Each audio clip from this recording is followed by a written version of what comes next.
this is Linda Cohn from ESPN, and you're listening to the ML Sports Platter.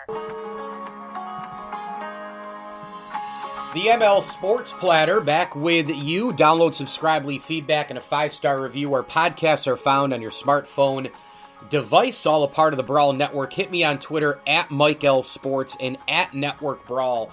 Make sure you get all the pods on the platform there as well. So many teams, so many talented people doing shows.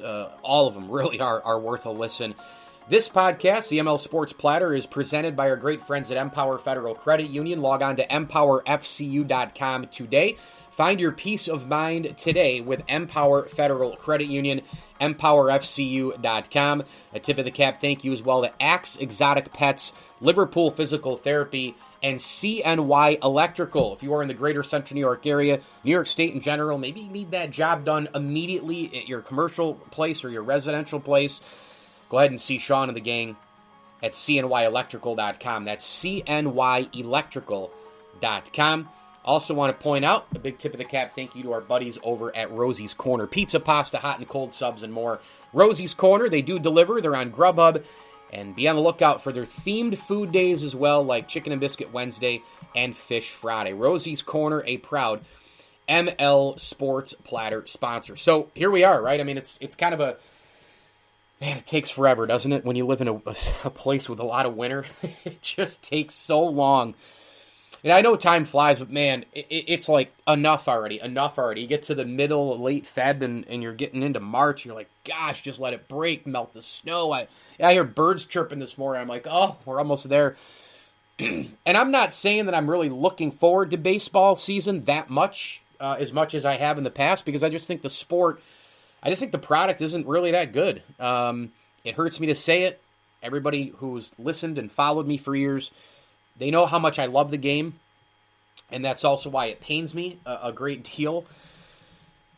Having said all of that, obviously baseball means spring, it means a new season, it means new storylines, it means fresh faces in new places, it means all of the things that we do, this time of year. Has a little bit of that Masters feel too, like the Masters is that first real sign of like, holy jeez, the weather's finally going to get here, right? I mean, my goodness. And with that being said, I'm going to do a full MLB preview, breaking down, all the divisions and all the storylines and probably my Cy Young picks and MVP picks. It's pretty much the season prediction segment. A podcast and some other things that go along with it, pick the World Series winner, etc.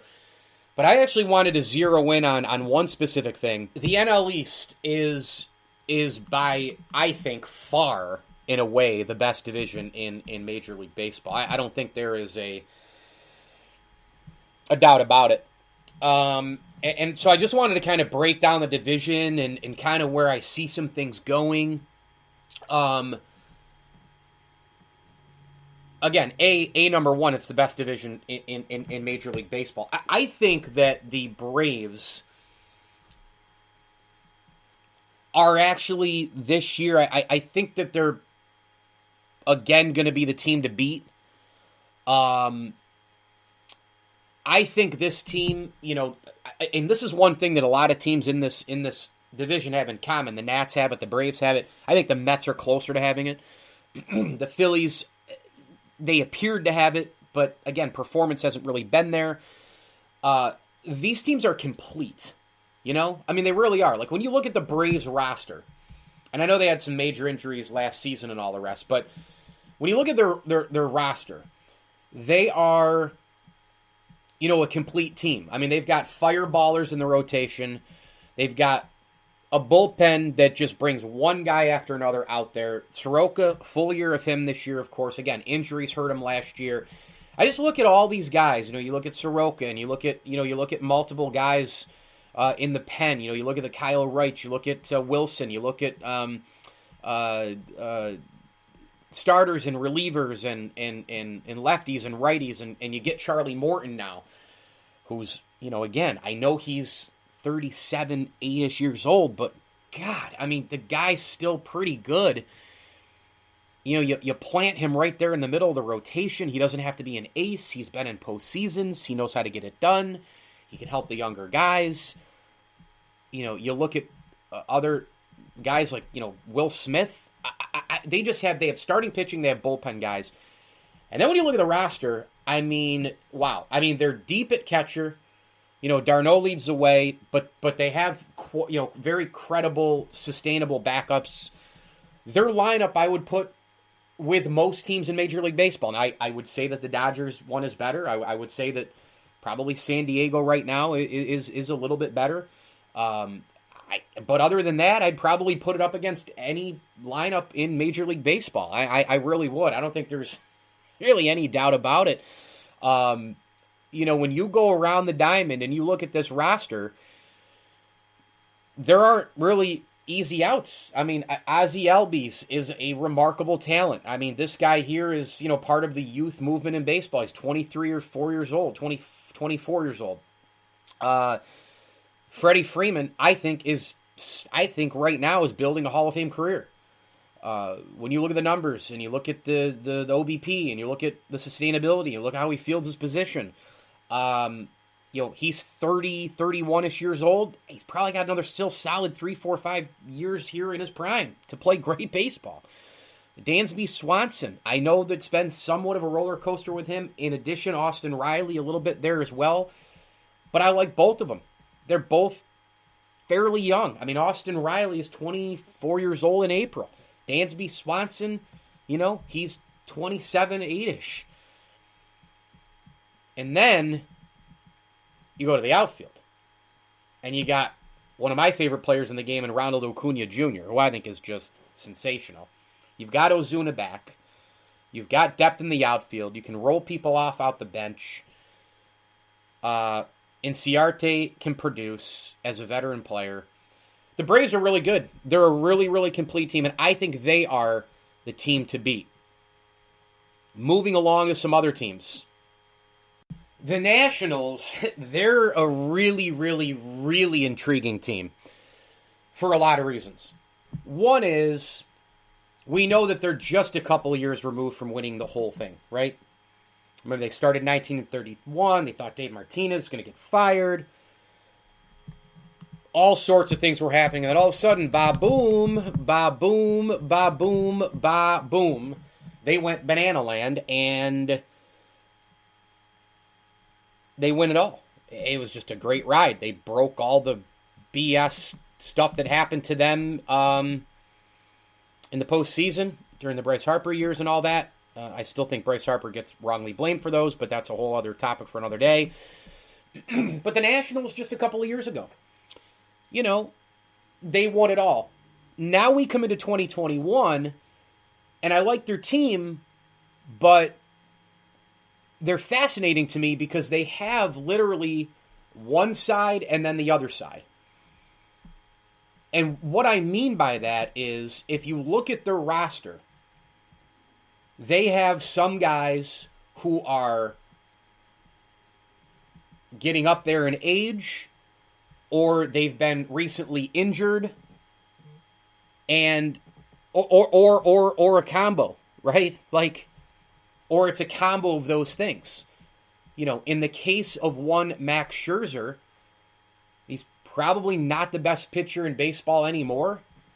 Max Scherzer is also into 2021. You're dealing with a guy who's, the 36, 37 range. He's coming off of several nicks and knacks on the body. We know Steven Strasburg has an injury history, despite the fact that he mowed him down a couple of years ago, and obviously that contract so far with Mike Rizzo has been, I criticized it at the time, I was dead wrong. They've already maxed his contract. Frankly, they've maxed all these guys' contracts times 10 because they won a World Series, right? But sustainability, long-term, success, etc. after that World Series, what happens now? That's why what the Yankees did in the 90s was remarkable. But, those are two examples of, arguably, well, I don't even think it's arguable. Those are your two most important guys, right? Also, on that side, you've got veteran-type players who, I mean, or the injured guys positionally, you've got guys like Ryan Zimmerman. You have a Kyle Schwarber, who when he's healthy, he can bomb it, but when he's healthy, that's on the one side. On the far other side, you have remarkable young talent. You have arguably the best hitter in the game in Juan Soto. Tremendous all-around talent. 23 years old. He doesn't turn until October. You have Victor Robles, who I loved watching in AAA for the Chiefs, by the way, in Syracuse.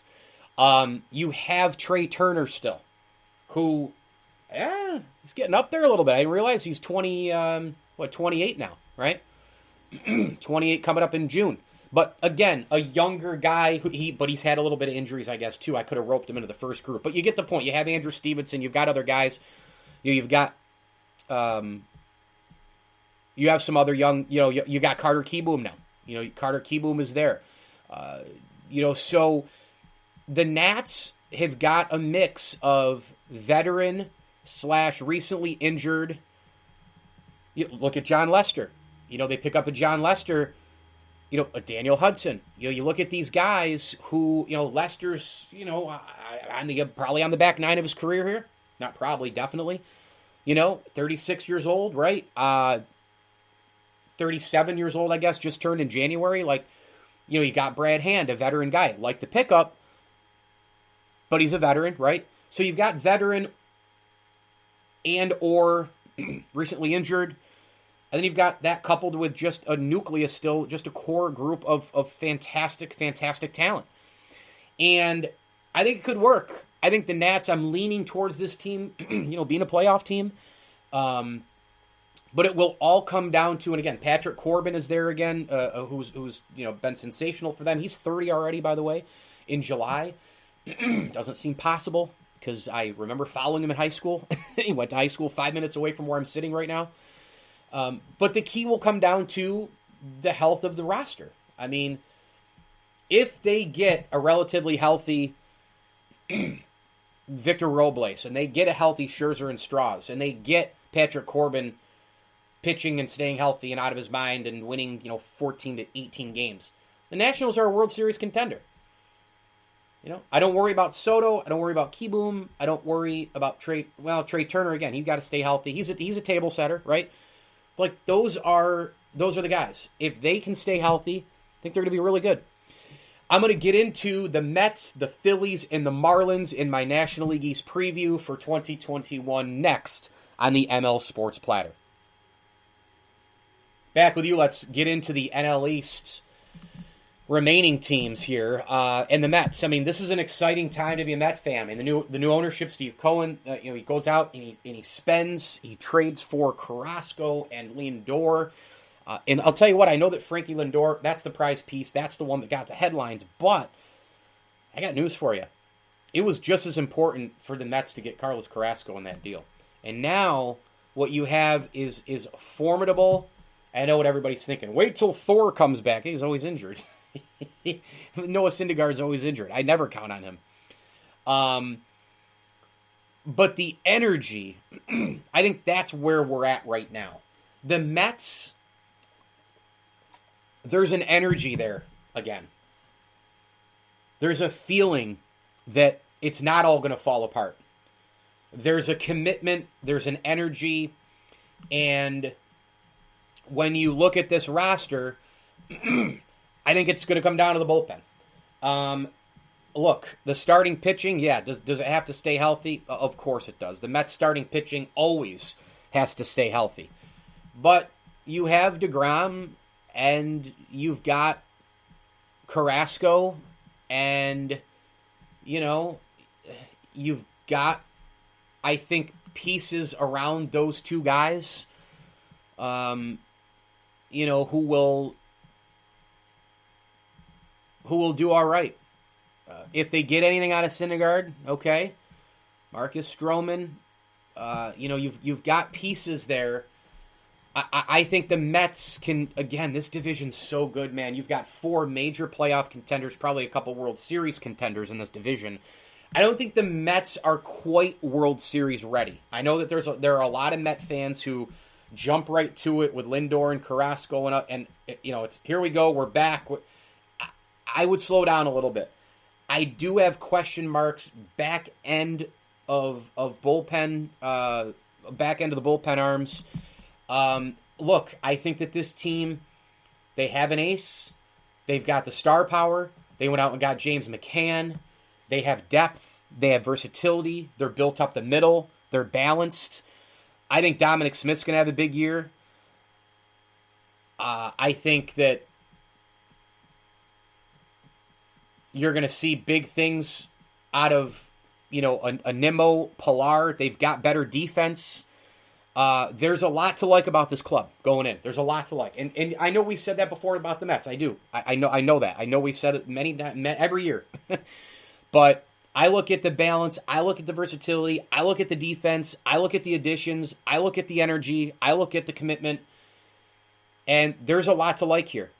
And this outfield and they hit for contact and power. Analytics for the most part take over every team at some point. But the Mets, they have balance, and you've got a face of the franchise, top 10, maybe 5. You could argue with Lindor, player in the game. He's for sure, I think, top 10. He hits from the left. He hits from the right. He's a 5-tool guy. He hits for average and power, and he fields his position great. His arm is terrific. He's nicely he's nicely woven in on the bases. He doesn't make stupid mistakes on the bases. He's a nice player. Francisco Lindor, he's as good as it gets in this game.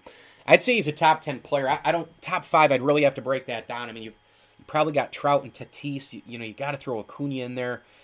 He might be top 5. He might be. But that's a huge addition, It's nicely done on the field with him, right? Everything's nicely done.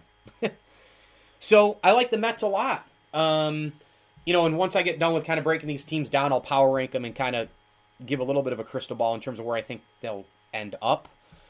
But the bullpen worries me. I mean, Familia and Diaz and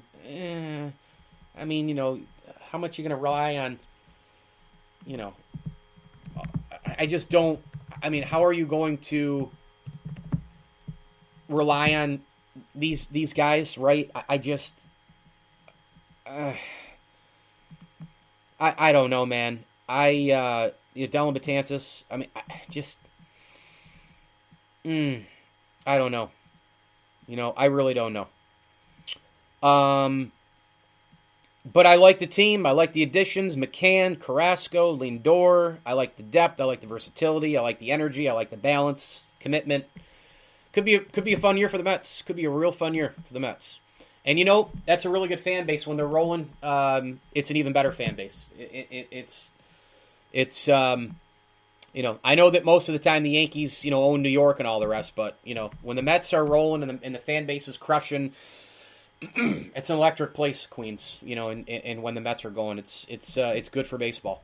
Couple other things here. I mean, just quickly on the Phillies. I mean, put up or shut up time here, right? I mean, my gosh, this is a team that I think major expectations. They've got a new pitching coach in Caleb Cotham, who, Trevor Bauer apparently raved about. They've got to get production out of some guys who have probably underachieved there, I think, since being Phillies. I'm not in love with their pitching staff. I'm not in love with their bullpen. I think that's where they're going to be behind the other clubs again. I think that's going to hurt them. You get Real Muto back. You've got star power. You've got clutch guys in Didi Gregorius. You've got Andrew McCutchen. You've got those veteran players. Bryce Harper. I mean, I remember a couple of years ago in Middleton and Company in the front office, they went out and they built really the team up the middle, right? I mean, they wanted to go get Gene Segura. They got JT Real Muto. They wanted to build it right up, straight through, right? And these guys have played okay. I mean, I think that's what the Phillies have been. I think they've been okay. They haven't been wildly awful. They haven't been great. They've just been they have a 2 or 3 game stretch where you're like, wow, this is the Philly team we expected. And then they lose like 5 in a row, and get blown out. Their pitching just isn't, the Zach Wheeler contract was horrendous at the time, I thought. I think Aaron Nola's slightly overrated, and he's now 28 years old. Velasquez, I think that there's more there. Matt Moore has disappeared. The bullpen doesn't excite me. I just don't know, with those arms, you're going to keep up with, if they're healthy, Scherzer, Strasburg, Corbin. Depth. Even DeGrom, Carrasco. You keep up with Soroka and company in Atlanta. I just don't. The keep up for me isn't there with Philly, from a starting pitcher, and a bullpen standpoint. And then finally, we got the Miami Marlins. This group is feisty, man. And we saw it last year. I mean, Don Mattingly had these guys rocking, and they got a lot of young dudes, man. And Derek Jeter warned people about these players. He said, look out for Diaz. Look out for these young guys. They're versatile. They're young. They're hungry. Isn't Diaz and Chisholm. Watch out for these guys. I mean, these guys and they're fast as hell. They're super, super fast. Really, really good players. A lot of 5-tool in some of these guys. They've got some guys who are really, really, really, really, really talented. And I think they're going to give all the teams in the NL East fits. I do. I think they're going to be a real problem. A lot of the fast prospects that they have, there's a lot of eyes on J.D. Orr, an outfielder. We led Division I with 60 steals. He went to Wright State. He played some short season New York Penn League, stole a ton of bases, had a great on-base percentage.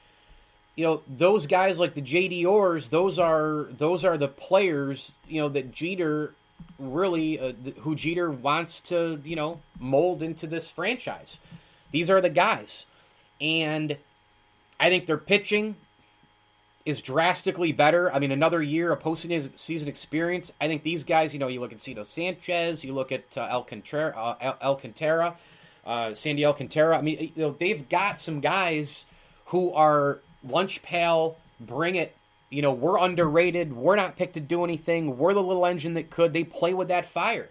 And they've got a lot of young guys, like the Chisholms and Jose Devers and these kind of guys. Diaz. I mean, these are players, man. Miguel Rojas is 30, but, they've got a mix of those kind of players. The Corey Dickersons. They've got some of these veteran players to mix with them. You look at the outfield, Encarnacion. You look at Jesus Sanchez. I mean, they have a lot of young guys who are fiery and who want to get after it. I think the Marlins are going to be a really, really fun watch again in 2021. I really do. Super fun team. And, infield, outfield, you've got the Diazes are both young, 25 years old or so. Isan, I believe is how you pronounce it, and Lewin Diaz. Marlins are going to be fun, fast. I think Mattingly likes to put pressure on the defense in in this analytical world. I think he likes to go against a lot of that. And as far as power ranking the division, I think in closing, I would go Atlanta 1. I would go Washington really, really close behind. Really close behind that, I'd go Mets, then Phillies. Marlins, then Phillies. I've got the Marlins 4th projected here in terms of the power ranking. So it's going to be fun. It's going to be a really fun year in the NL East, and it's the best division in baseball as we head in. ML Sports Platter all over the major platforms: Spotify, Google, Apple, Stitcher, Deezer. Download, subscribe, leave feedback, and a 5-star review. All a part of the Brawl Network. Hit me on Twitter at Mike L Sports and at Network Brawl, of course, as well. Really appreciate you tuning in and listening. My videos all over the major platforms as well. Be on the lookout for those. And a ton of podcast guests I'm working on right now. I'm working on some huge content for all of you. Hoping that you're enjoying it. I sure am. Podcasting, doing this, interviews, working in media, it's a freaking blast. It really is. We are presented by Brian Comboy of Mass Mutual, New York State. Get your financial future in order today with Brian Comboy. His clients all over the country. Advisors.massmutual.com. Brian Comboy of Mass Mutual, New York State. A big tip of the cap thank you as well to Camillus Golf Club, Axe Exotic Pets, CNY Electrical, and our good friends at Hides of Liverpool. Get the mustard, the apparel, many other things, or go right to Hides and try one of the best places you will ever eat in your entire life with the best Hoffman hot dogs off the grill, mac and cheese, potato salad, mac salad, your chicken tenders, get the combo, the fries with the gravy, it's all delicious, chocolate milk for the kids, beer on tap for dad. Get there, Hides of Liverpool, a proud ML Sports Platter sponsor. As I always tell you, enjoy the games.